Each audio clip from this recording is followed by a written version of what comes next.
Kozhikode city police പരിധിയിൽ സ്ഥിരതാമസമാക്കിയ ഉത്തരേന്ത്യൻ സ്വദേശിയായ ഡോക്ടറാണ് പരാതിക്കാരൻ. 8 മാസത്തിനിടെ പല തവണകളിലായി 4,80,00,000 രൂപയാണ് പരാതിക്കാരന് നഷ്ടമായത്. തട്ടിപ്പിന്റെ നാൾവഴികൾ ഇങ്ങനെ. ജനുവരി മാസം അവസാനം ഡോക്ടറുടെ ഫോണിലേക്ക് കോൾ വരുന്നു. രാജസ്ഥാനിലെ ദുംഗർപൂർ സ്വദേശി അമിത് ജെയിൻ എന്ന് പരിചയപ്പെടുത്തുന്നു. സൗഹൃദം സ്ഥാപിച്ചതിന് പിന്നാലെ തന്റെ കുടുംബം കടക്കണിയിലാണെന്നും ആത്മഹത്യയിലേക്ക് നയിക്കുന്ന സാഹചര്യമാണ് തങ്ങൾക്ക് മുന്നിലുള്ളതെന്നും അമിത് ഡോക്ടറോട്. സേവന പ്രവർത്തനങ്ങൾ ചെയ്യാറുള്ള ഡോക്ടർ അമിത്തിന് പണം നൽകി സഹായിക്കുന്നു.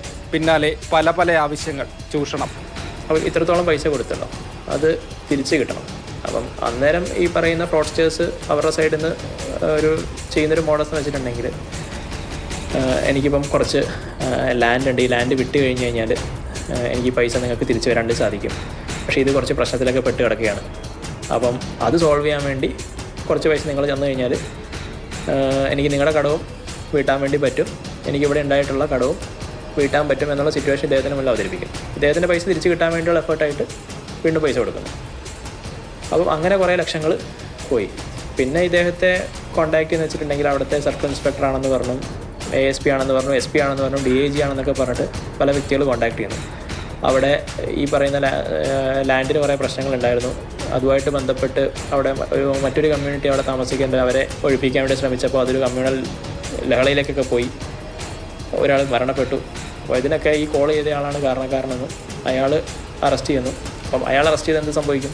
ഇദ്ദേഹത്തിന് കാശ് കിട്ടില്ല. അപ്പോൾ അയാളെ അറസ്റ്റ് ചെയ്യാതിരിക്കാൻ വേണ്ടി, കേസ് സെറ്റിൽ ചെയ്യാൻ വേണ്ടി ഇദ്ദേഹത്തോട് വീണ്ടും പൈസ ആവശ്യപ്പെട്ടു. വീണ്ടും ആ ഒരു കാരണമുണ്ട്, ഇദ്ദേഹം കൊടുത്ത പൈസ തിരിച്ച് കിട്ടാൻ വേണ്ടിയാണ് ഇദ്ദേഹം വീണ്ടും ചെയ്തുകൊണ്ടിരിക്കുന്നത്.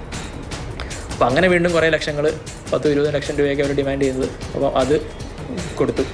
ലാസ്റ്റ് ഇതെത്തി നിൽക്കുന്നത് എങ്ങനെയാണെന്ന് വെച്ചിട്ടുണ്ടെങ്കിൽ, ഈ ഫോൺ വിളിക്കുന്ന വ്യക്തി അമിത് എന്ന് പറയുന്നത് അദ്ദേഹത്തിൻ്റെ പേരായിട്ട് പരിചയപ്പെടുത്തുന്നത്, അദ്ദേഹത്തിൻ്റെ സിസ്റ്റർ സൂയിസൈഡ് ചെയ്തു. സൂയിസൈഡ് നോട്ടിൽ നമ്മുടെ പരാതിക്കാരനായ ഡോക്ടറിൻ്റെ പേരെഴുതി വെച്ചിട്ടുണ്ടെന്നത്. അപ്പം ഇദ്ദേഹം കേസിൽ പെടുമെന്നുള്ളൊരു സിറ്റുവേഷൻ പ്രൊജക്റ്റ് ചെയ്യുന്നു. അവിടെ നിന്നുള്ള ഓഫീസേഴ്സ് അത് പറഞ്ഞതായി വിളിക്കുന്നു. അപ്പം അത് സെറ്റിൽ ചെയ്യാൻ വേണ്ടി പൈസ ഡിമാൻഡ് ചെയ്യുന്ന സിറ്റുവേഷൻ.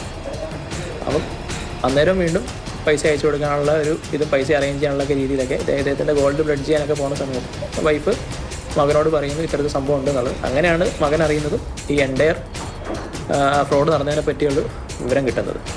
അപ്പം അത് മകനോടൊന്ന് പറഞ്ഞില്ലായിരുന്നെങ്കിൽ ചിലപ്പം ഇതിനും കൂടുതൽ തുക ചിലപ്പം നഷ്ടപ്പെട്ടേക്കാം. ചിലപ്പോൾ അദ്ദേഹം മറ്റാരെങ്കിലും കടം മേടിച്ചിട്ട് അല്ലെ ലോൺ എടുത്തിട്ടൊക്കെ ഇവർക്ക് പൈസ കൊടുക്കുന്ന സിറ്റുവേഷനിലേക്ക് എക്സ്റ്റെൻഡ് ചെയ്ത് പോകാം. പരാതി ലഭിച്ചതിന് പിന്നാലെ കോഴിക്കോട് സൈബർ ക്രൈം പോലീസ് കേസെടുത്ത് അന്വേഷണം തുടങ്ങി.